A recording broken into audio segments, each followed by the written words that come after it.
l'État a instauré la journée Tous résilients face au risque. Aujourd'hui, encore plus qu'hier, le risque est partout présent. Ah, c'est confirmé, je crois, qui a été joint à cet événement. Donc, je salue donc tous les acteurs de la... On est tous contributeurs à la sécurité civile, c'est-à-dire les pompiers, les forces de sécurité, etc., bien sûr. Mais nous, chaque citoyen a un devoir, celui d'être acteur de la sécurité civile. Donc voilà, c'est aussi notre contribution et ça doit être la contribution de chaque citoyen de prendre conscience qu'il a un rôle à un moment donné en cas d'accident. Il peut aider, secourir, mettre à l'abri, aider des populations qui sont plus fragiles et ça c'est important. Nous on est confrontés à deux camions qui sont rentrés dedans, un camion qui transportait du bois et un camion où on ne sait pas encore si c'est transporté des produits chimiques, on ne sait pas. Et du coup on va prendre nos précautions parce qu'on ne sait pas si c'est dangereux pour la respiration et tout. Donc on va prendre nos précautions et on va évacuer dans un rayon de 50 mètres où a eu lieu l'accident.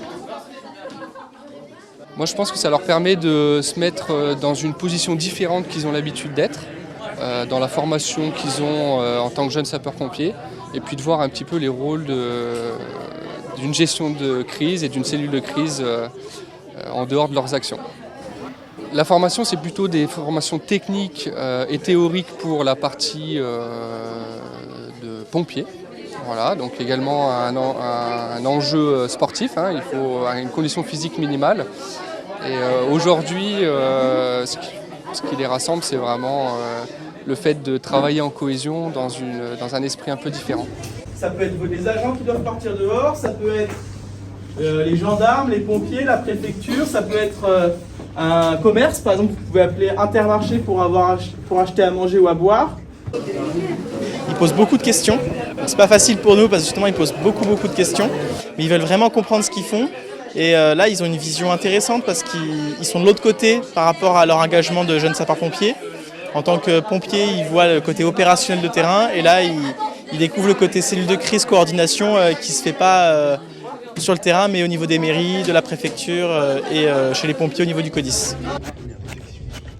C'est une formule de Benjamin Franklin qui dit que tu me dis j'oublie, tu m'enseignes, je me souviens, tu m'impliques, j'apprends.